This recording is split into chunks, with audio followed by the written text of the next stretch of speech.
All right, today we're tackling a big one. This huge lawsuit filed against Boeing's top brass. And this is so much more than just another legal fight.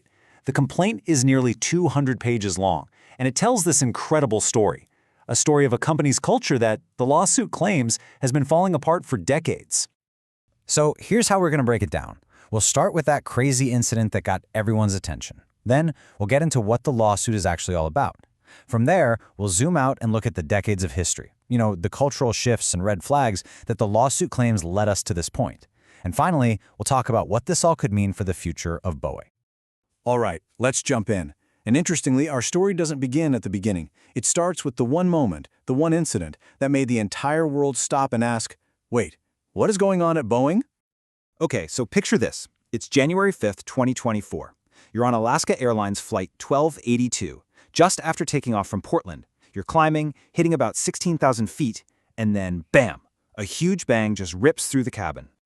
And what the lawsuit describes next is just terrifying. A door plug completely blows out, opening a gaping hole in the side of the plane. You've got rapid decompression, chaos, the cockpit door itself gets blown off its hinges. This one, single, horrifying event, this is what kicked off the massive legal storm that was about to hit. So, obviously after an incident like that, a lawsuit was inevitable, right? But what's really interesting here is who's suing who. See, this isn't the passengers suing for what they went through. No, this is something totally different, and it's aimed right at the very heart of the company. Okay, so this is what's called a shareholder derivative complaint. Sounds complicated, I know, but the idea is actually pretty straightforward. Think of it like this. The shareholders are basically saying, hey, the people running this company are hurting it, so we, as owners, are stepping in to sue them on behalf of the company itself. They're arguing the leadership failed in their most basic duty to protect Boeing. So let's look at the lineup. In one corner, you've got the plaintiffs. These are some heavy hitters, pension funds from Ohio and Oklahoma. Basically, they represent people's retirement money that's invested in Boeing stock. And in the other corner, the defendants. We're talking about the very top of the food chain, the CEO, David Calhoun, the entire board of directors, and all the key execs in charge of things like, safety and quality. Now, here's where the lawsuit really broadens its scope. The argument is this wasn't about one faulty door plug. It wasn't even about one plane. The plaintiffs claim this is about a deep, systemic problem with the company's culture, a problem that started brewing decades ago and created a fundamental conflict right at the soul of Boeing. The complaint points to a specific turning point, back in the late 1990s. This is when, allegedly, a major shift happened. You see, the people in the driver's seat, they used to be engineers, people obsessed with design, with safety, with building the absolute best planes in the world. But the lawsuit claims they were replaced by corporate financiers, people whose main obsession was the stock price, the profit margin, the bottom line. And the lawsuit really paints this picture of, well, two different Boeings. It's like a tale of two companies. You had the old Boeing, a name that was basically synonymous with engineering genius and rock-solid safety. And then you have the new Boeing, a company that the complaint says became absolutely fixated on cutting costs, shifting its focus from the factory floor to Wall Street. And get this, there's a quote in the complaint from a Boeing physicist that just, wow. He says that Boeing basically took a business model that's great for, a big box retail store and tried to apply it to high-end manufacturing. Think about that. A model built on cutting every possible corner, applied to an industry where there is absolutely zero room for error.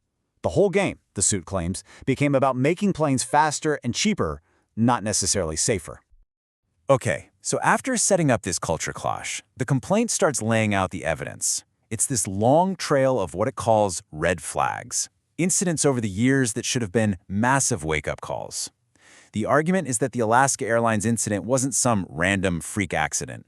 It was the totally predictable result of a problem that had been ignored for years. And the lawsuit connects the dots for us, going back almost a decade. It's a sobering timeline. You start in 2015 with Boeing paying millions to settle FAA investigations. Then, of course, the two horrific 737 MAX crashes in 2018 and 2019 that killed 346 people. That leads to this huge agreement with the Department of Justice in 2021 to avoid criminal charges. And you'd think that would be the moment things change, right? But no. Just a few years later, the door plug blows out. The plaintiffs are basically saying, look at this. This is a clear, undeniable pattern of failure.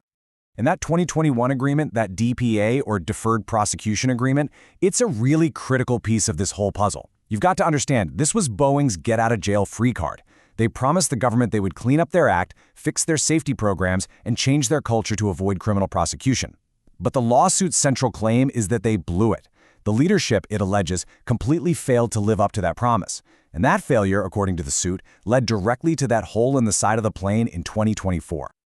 But maybe the most damning part of this entire complaint, the part that really hits you, is when it gets into the human cost. It tells the stories of employees on the inside, the ones who actually tried to sound the alarm.